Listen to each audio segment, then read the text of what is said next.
मेरा YouTube family Dhananjay sir all classes में आप सभी का स्वागत है। आज हम लोग देखेंगे बिहार बोर्ड द्वारा जो मॉडल पेपर ऑफिशियल जारी किया हुआ है उसको आज देखेंगे हम लोग। ये बिहार बोर्ड द्वारा वही मॉडल पेपर है जो परीक्षा से 1 महीना पहले जारी किया जाता है, ताकि बच्चों को ये पता चल जाए कि परीक्षा का लेवल क्या है और किस तरह से प्रश्न आने वाला एग्ज़ाम में है। पेपर के लेवल परीक्षा में भी यही रहेगा जो पेपर में मॉडल पेपर बिहार बोर्ड द्वारा जो जारी किया गया है, यही लेवल आपका एग्ज़ाम में रहेगा। ठीक है, तो चलिए हम लोग देखते हैं प्रश्न। देखिए इस वीडियो में जितना प्रश्न बताएंगे उस पर ज़्यादा चर्चा नहीं होगा, ठीक है, क्योंकि वीडियो बहुत लंबा हो जाएगा। एडजेक्टिव है तो एडजेक्टिव जैसे रिवीजन की तरह से हम लोग रिवीजन करेंगे और जल्दी जल्दी क्वेश्चन को देखेंगे। ठीक है, पहला नंबर क्वेश्चन दिया है कि स वर्ण का उच्चारण स्थान क्या है। ठीक है, स वर्ण का उच्चारण स्थान क्या है, तो इसका आपका राइट आंसर हो जाएगा सी नंबर। ठीक है, इसका राइट आंसर हो जाएगा सी नंबर। ठीक है, पहला का राइट आंसर आपका सी हो जाएगा। ठीक है, अगला प्रश्न दिया है कि निम्नलिखित में कौन हास्य स्वर है। ठीक है, निम्नलिखित में कौन हास्य स्वर है, तो 2 नंबर का राइट आंसर आपका हो जाएगा ए नंबर हो जाएगा। ठीक है, यानी कि अ हो जाएगा। ठीक है, हास्य स्वर में आता है अ, छोटी, बड़ी, ए और री आता है। ठीक है, यही आता है। ठीक है, तो इसका राइट आंसर आपका ये हो जाएगा। 3 नंबर प्रश्न दिया है कि निम्नलिखित में कौन योजक चिन्ह है। ठीक है, निम्नलिखित में कौन योजक चिन्ह है, तो तीसरा का आपका राइट आंसर हो जाएगा डी। ठीक है, राइट आंसर आपका डी हो जाएगा।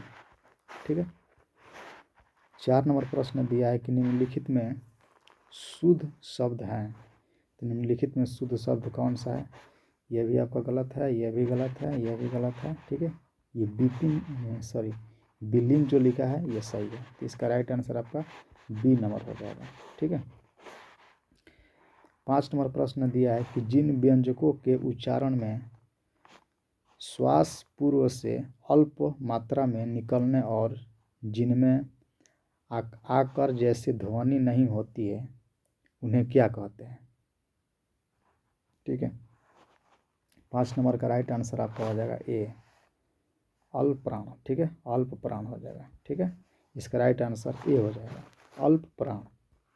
ठीक है, देखिए ये वीडियो में इसमें क्वेश्चन के बारे में ज़्यादा चर्चा नहीं हो पाएगा। ठीक है, नहीं तो वीडियो बहुत लंबा हो जाएगा। समझिए कि एक तरह से हम रिवीजन कर रहे हैं, पेपर का लेवल देख रहे हैं, पेपर में कैसा कैसा प्रश्न आ रहा है वो देख रहे हैं। ठीक है, चलिए अगला प्रश्न दिया है 6 नंबर की जब एक ही ध्वनि का द्वित्व हो जाए तब तो वह क्या कहलाती है। एक ही ध्वनि का यानी कि एक ही ध्वनि 2 बार सुनाई दे या 2 बार उच्चारण हो जाए उसको क्या कहते हैं, तो 6वां का आपका राइट आंसर हो जाएगा बी नंबर युग्मक ध्वनियाँ। ठीक है, युग्मक ध्वनियाँ, इसका राइट आंसर आपका बी हो जाएगा। ठीक है, इसका राइट आंसर बी हो जाएगा। 7वां प्रश्न दिया है कि महोत्सव शब्द का संधि विच्छेद करें। ठीक है, तो 7 नंबर का राइट आंसर आपका डी नंबर हो जाएगा महा प्लस उत्सव। ठीक है, महा प्लस उत्सव। 8 नंबर प्रश्न दिया है कि यश प्लस दा की संधि है, माने दोनों को जब जोड़ेंगे तो क्या हो जाएगा, तो इसका राइट आंसर आपका हो जाएगा यशोदा। ठीक है, इसका राइट आंसर आपका डी हो जाएगा। अगला प्रश्न है कि पवन शब्द का संधि विच्छेद होगा, तो पवन शब्द का संधि विच्छेद होगा पो प्लस ऑन हो जाएगा। ठीक है, इसका राइट आंसर बी नंबर होगा। ठीक है, 10 नंबर प्रश्न दिया है कि जहाँ वाक्य की गति अंतिम रूप ले ले विचार के तरह एकदम टूट जाए वहाँ किस विराम चिन्ह का प्रयोग होता है। ठीक है, ऐसे ही पेपर आपका रहेगा एग्जाम में, जो पेपर का लेवल है यही रहेगा। ठीक है, नहीं हार्ड और नहीं हल्का। तो 10 का आपका राइट आंसर हो जाएगा पूर्ण विराम। ठीक है, इसका राइट आंसर सी हो जाएगा। अगला प्रश्न दिया है कि कीर्तन शब्द किस लिंग का उदाहरण है। कीर्तन शब्द किस लिंग का उदाहरण है? तो 11 का आपका राइट आंसर हो जाएगा पुल्लिंग। 11 का राइट आंसर हो जाएगा पुल्लिंग, यानी कि ए नंबर ऑप्शन हो जाएगा। ठीक है। 12 नंबर प्रश्न दिया है कि एकता शब्द किस लिंग का उदाहरण है? एकता यानी कि यूनिटी की बात कर रहा है। एकता शब्द किस लिंग का उदाहरण है? तो 12 का आपका राइट आंसर हो जाएगा बी नंबर, यानी कि स्त्रीलिंग हो जाएगा। ठीक है। 13 नंबर प्रश्न दिया है कि कुंजड़ा शब्द का स्त्रीलिंग है। कुंजड़ा शब्द का स्त्रीलिंग है, माने कुंजड़ा में कुंजड़ा को कैसे लिखेंगे कि स्त्रीलिंग शब्द लिखाएगा। ठीक है। 13 का राइट आंसर हो जाएगा आपका डी नंबर, यानी कि कुंजड़ डीन हो जाएगा। ठीक है। तो इसका राइट आंसर आपका डी नंबर हो जाएगा। 14 नंबर प्रश्न दिया है कि निम्नलिखित में कौन शुद्ध वाक्य है? ठीक है, शुद्ध वाक्य है। तो इसका राइट आंसर आपका हो जाएगा ए नंबर। बंदूक एक बहुत ही उपयोगी शस्त्र है। देखिए, जो हाथ में लेकर कोई भी हथियार, कोई भी औजार से हम वार करते हैं किसी को, तो क्या होता है? सशस्त्र होता है। ठीक है। तो इसका राइट आंसर यही हो जाएगा। 14 का राइट आंसर हो जाएगा ए नंबर क्वेश्चन। ठीक है। बी नंबर क्वेश्चन ऑप्शन दिया है कि वह गीत की 2-4 लाडियाँ गाती है। ठीक है। तो ये सब नहीं होगा। पुलवा बहुत लालीज है। ठीक है, लाजीज है, ये सब नहीं होगा। ठीक है। अगला प्रश्न देखते हैं। 15 नंबर प्रश्न दिया है कि परिणाम शब्द में कौन उपसर्ग है? देखिए, ये मोस्ट भी प्रश्न है, ऐसा प्रश्न आपका पूछेगा। 15 नंबर प्रश्न दिया कि परिणाम शब्द में कौन उपसर्ग है? ठीक है। तो देखिए, उपसर्ग आपका हमेशा, ठीक है, देखना है कि उपसर्ग बताना है या आपको प्रत्यय बताना है। ठीक है। तो इसका राइट आंसर क्या हो जाएगा? 15 का राइट आंसर आपका 15 का राइट आंसर आपका ए नंबर हो जाएगा पर ही। ठीक है। उपसर्ग देखिए, उपसर्ग हमेशा पहले वाला होता है। ठीक है। और प्रत्यय हमेशा बाद वाला होता है। ठीक है, ये याद रखना, पर ही हो जाएगा। ठीक है। 16 नंबर प्रश्न दिया है कि गायक शब्द में कौन प्रत्यय है? गायक, देखिए अब यहाँ पर प्रत्यय पूछा है। ठीक है। तो गायक, यक कर है ना, तो इसमें केवल आपका 16 का राइट आंसर आपका डी हो जाएगा, अक हो जाए। ठीक है।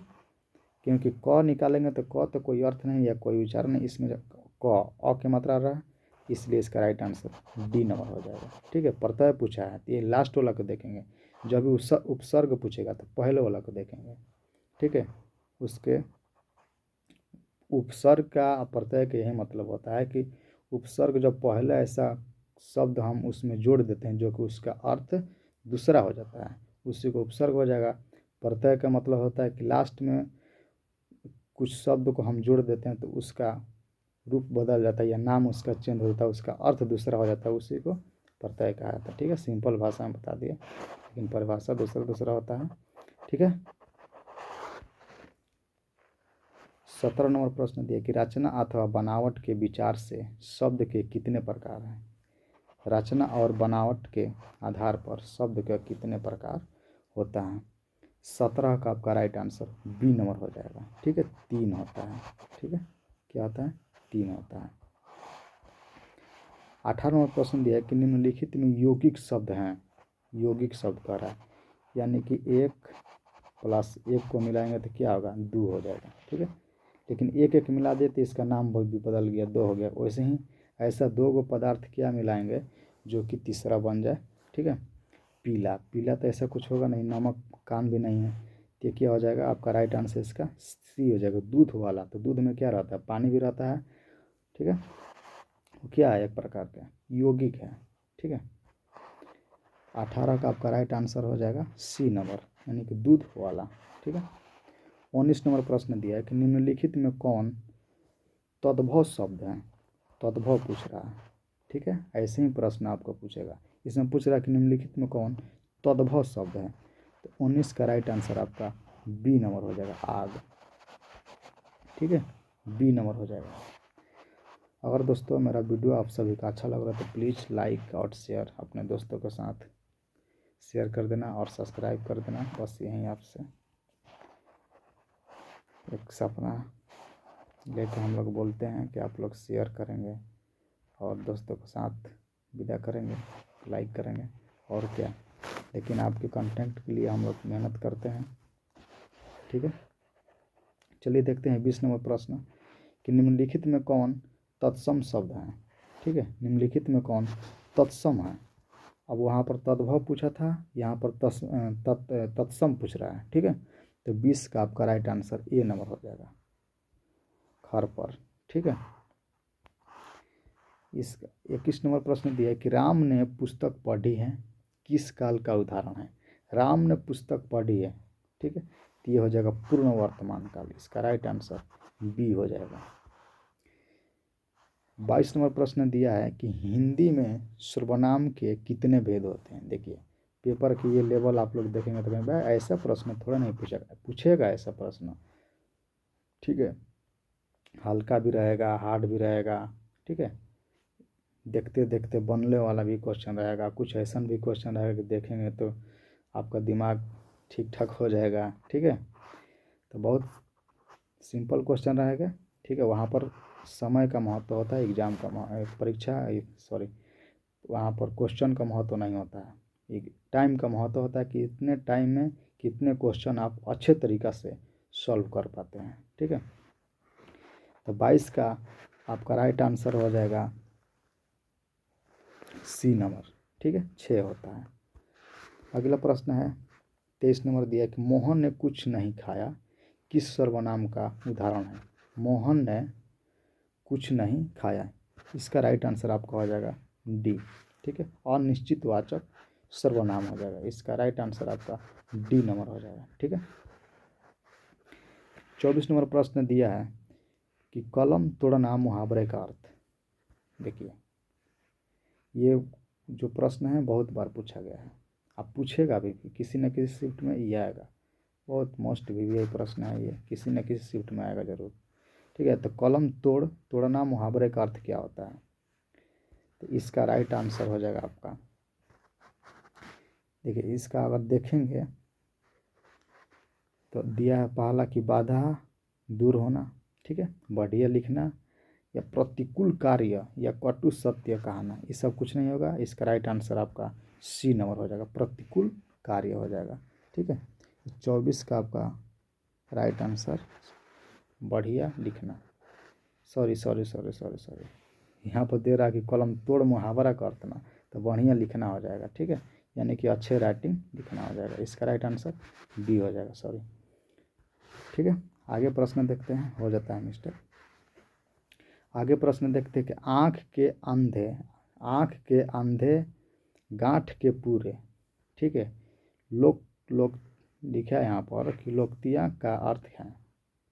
ठीक है, आँख के अंधे और गांठ के पूरे, लोकती का अर्थ क्या है, तो लोकती का अर्थ क्या है, तो इसका राइट आंसर हो जाएगा आपका 25 नंबर का डी हो जाएगा, यानी कि मूर्ख धनवान।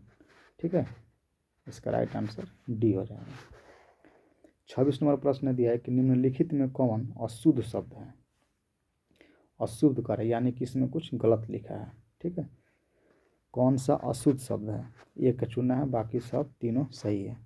तो 26 का आपका राइट आंसर सी नंबर हो जाएगा। चिड़िया ऐसा नहीं होता है। ठीक है, चिड़िया आपका ऐसा होता है। ठीक है, ठीक है, आगे हम लोग देखेंगे, तो इसका राइट आंसर आपका सी नंबर हो जाएगा। 27 नंबर प्रश्न दिया है कि बिजली शब्द का प्रवाची क्या होगा, तो इसका राइट आंसर हो जाएगा आपका दामिनी। ठीक है, क्या हो जाएगा, दामिनी हो जाएगा। 28 नंबर प्रश्न दिया है कि पायोधर किसका प्रवाची है। पायोधर किसका प्रवाची है, तो 28 का आपका राइट आंसर हो जाएगा डी नंबर, यानी कि बादल का। ठीक है, पायोधर। 29 नंबर प्रश्न दिया है कि कुटिल शब्द का विलोम शब्द क्या होगा।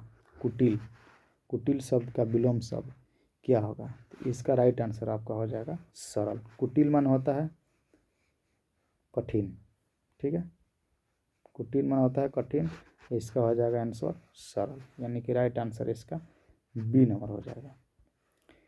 30 नंबर प्रश्न दिया है कि संज्ञा अथवा विशेषण के साथ क्रिया जोड़ने से जो संयुक्त क्रिया बनती है उसे क्या कहते हैं।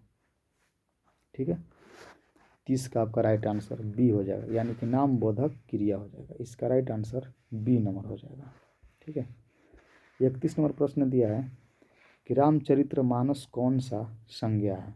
रामचरितमानस कौन सा संज्ञा है। 31 का आपका राइट आंसर हो जाएगा व्यक्तिवाचक संज्ञा है। इसका राइट आंसर ए नंबर हो जाएगा। 32 नंबर प्रश्न दिया है कि कश्मीरी सेब सिंदरी लाल होता है, इस वाक्य में प्रविशेषण क्या है। ठीक है, तो 32 का आपका राइट आंसर सी हो जाएगा, सिंदूरी। विशेषण पूछ रहा है। ठीक है, तो इसका सिंदूरी हो जाएगा। इसका राइट आंसर सी नंबर हो जाएगा। अगला प्रश्न है कि निम्नलिखित में कौन परिणाम बोधक विशेषण का उदाहरण है। परिणाम बोधक माने उस काम करने से जो फल मिल रहा है उसी को बताना है। ठीक है, परिणाम बोधक विशेषण है। देखिए 33 का आपका राइट आंसर हो जाएगा 4 गज। 4 गज। ठीक है, इसका राइट आंसर हो जाएगा आपका 4 गज, यानी कि डी नंबर आंसर हो जाएगा। अगला प्रश्न दिया है 34 नंबर की जिस समास में विशेष्य विशेषण अथवा उपमेय उपमान का शब्द संबंध हो उसे क्या कहते हैं। तो इसका राइट आंसर हो जाएगा 34 का बी नंबर, कर्मधारय समास हो जाएगा। ठीक है, 35 नंबर प्रश्न दिया कि सीताराम शब्द में कौन सा समास है। ये तो आप लोग को याद होगा, यहाँ पर गलती लिखा है, यहाँ पर ऐसा होता है। ठीक है, जैसे ये हो जाएगा सीता, उसके बाद यही चिन्ह आपको वहाँ पर देखने को मिलेगा, धड़ाक से मार दीजिएगा 2 अंक। ठीक है, यही चिन्ह जिसमें रहेगा माता पिता, राम सीता, राधा कृष्ण, ये सब रहेगा, तो ये चिन्ह आपका हमें देखने को मिलेगा, मार देना है। ठीक है, तो इसका राइट आंसर आपका ए नंबर हो जाएगा। ठीक है, इसका राइट आंसर ए नंबर हो जाएगा। अगला प्रश्न है 36 नंबर प्रश्न है कि पंचवटी शब्द में कौन सा समास है। पंचवटी शब्द में कौन सा समास है। तो इसका हो जाएगा आपका द्विगु समास। ठीक है, इसका राइट आंसर आपका ए हो जाएगा। ठीक है, 37 नंबर प्रश्न दिया है। 37 नंबर प्रश्न दिया कि क्रिया की विशेषता प्रकट करने वाले शब्द को क्या कहते हैं। तो इसका राइट आंसर हो जाएगा 37 का राइट आंसर आपका डी नंबर हो जाएगा, यानी कि क्रिया विशेषण हो जाएगा। ठीक है, अगर दोस्तों मेरा वीडियो आप सभी को अच्छा लगता होगा तो आप लोग प्लीज़ लाइक और शेयर ज़रूर करना, और मेरा चैनल को सपोर्ट करना, यानी कि सब्सक्राइब कर लेना। मेरा दोस्त, मेरा भाई, मेरा बहन जो भी देख रहे हैं प्लीज़ हेल्प करना इस चैनल को। ठीक है, तो अगला प्रश्न देखते हैं हम लोग। 38 नंबर प्रश्न दिया है कि निम्नलिखित में आज्ञावाचक वाक्य का उदाहरण है। तो 38 का आपका राइट आंसर हो जाएगा बी नंबर, यानी कि तुम सदा सत्य बोलो। ठीक है, इसका राइट आंसर बी हो जाएगा। 39 नंबर प्रश्न है कि रचना की दृष्टि से वाक्यों के कितने प्रकार हैं। रचना की दृष्टि से पूछ रहा है, तो 39 का आपका राइट आंसर 3 हो जाएगा, यानी कि 3 होता है। ए नंबर प्रश्न हो जाएगा। ठीक है, 40 नंबर प्रश्न दिया है कि निम्नलिखित में कौन मिश्र वाक्य है। मिश्र वाक्य यानी कि 2 जैसे देखने वाला वाक्य, उसी को मिश्र वाक्य बोलते हैं। ठीक है, तो इसका 40 का राइट आंसर हो जाएगा आपका सी नंबर। सी नंबर देख लीजिए, दिया कि यदि तुम आओगे तो मैं जाऊंगा। इसमें 2 व्यक्ति की बात हो रहा है, तो वही मिश्र वाक्य होता है। ठीक है, तो इसका राइट आंसर सी हो जाएगा।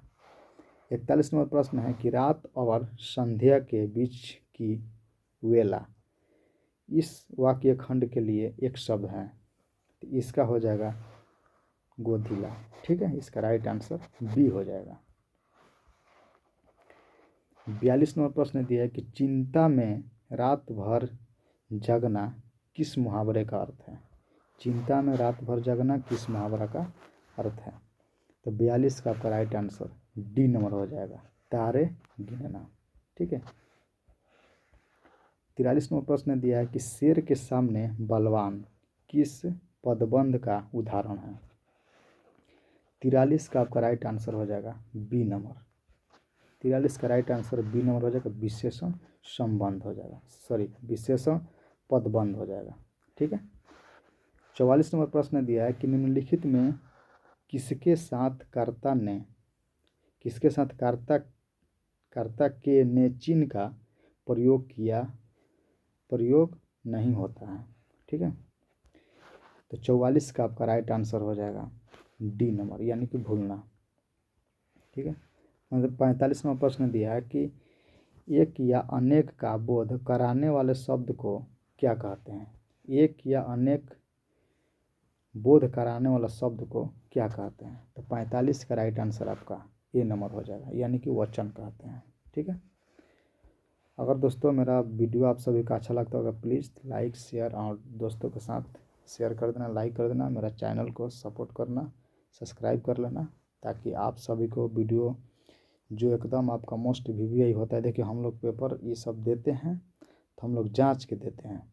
ठीक है। अभी हम लोग आपको एग्ज़ाम से 1 महीना पहले आपको सेट कराएंगे 20, तो उसमें से पूरा का पूरा देखिए एकदम छापा हुआ क्वेश्चन लगेगा, वो सब है। ताकि वो सब आप लोग को लेने के लिए मेरा चैनल को सब्सक्राइब किए रहेंगे, तो भी आपके यहाँ अपडेट तुरंत जाएगा और उसको देख पाएंगे।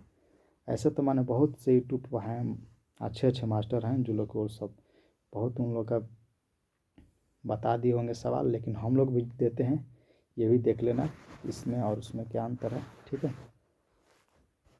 तो अगला प्रश्न दिया है 46 नंबर कि माँ ने बच्चों को खिलौने खरीदे, यहोवा के किस कारक का उदाहरण है। ठीक है। तो 46 का राइट आंसर आपका हो जाएगा ए नंबर, यानी कि संप्रदाय कारक। ठीक है। संप्रदान कारक हो जाएगा, यानी कि राइट आंसर आपका ए नंबर हो जाएगा। 47 नंबर प्रश्न दिया है कि भीमराव अंबेडकर के अनुसार पेशा परिवर्तन की अनुमति न देकर जाति प्रथा भारत में किसका एक प्रमुख व प्रत्यक्ष कारण बनी हुई है। ठीक है। तो इसका राइट आंसर हो जाएगा बेरोजगारी। यहाँ से आपका किताब शुरू हो गया है। ठीक है। अब यहाँ से किताब का प्रश्न है, यह इसका राइट आंसर आपका ए नंबर हो जाएगा। 48 नंबर प्रश्न दिया है कि निम्नलिखित में सेन साहब की एक बेटी का नाम क्या है। ठीक है। उनका एक बेटी थी, उनका एक बेटी का क्या नाम है। तो इसका हो जाएगा शेफाली। क्या हो जाएगा, शेफाली हो जाएगा। ठीक है। यानी कि राइट आंसर आपका सी नंबर हो जाएगा। 49 नंबर प्रश्न दिया है कि मैक्समुलर रचित भारत से हम क्या सीखे शीर्षक पाठ का रचयिता बोल रहे हैं, साहित्य की कौन सी विधा है। ठीक है। तो इसका राइट आंसर आपका 49 का राइट आंसर आपका हो जाएगा डी नंबर, यानी कि भाषण है। ठीक है। 50 नंबर प्रश्न दिया है, 50 नंबर प्रश्न दिया है कि बाणभट्ट की आत्मकथा उपन्यास के लेखक कौन है। ठीक है। तो ये सब आप इसको कमेंट में बताना, देखते हैं किताब से आपको पूरा याद है या नहीं, इसको कमेंट में बताना है। ठीक है। तो आज के वीडियो इतना ही तक छोड़ेंगे, अगला वीडियो में पूरा किताबों को बता देंगे 50 से लेकर 100 तक। अभी ग्रामर को बता दिए और 50 से लेकर 100 तक नेक्स्ट वीडियो में केवल किताब को चलेगा। ठीक है। जय हिंद, जय दोस्तों, जय हिंद, जय भारत।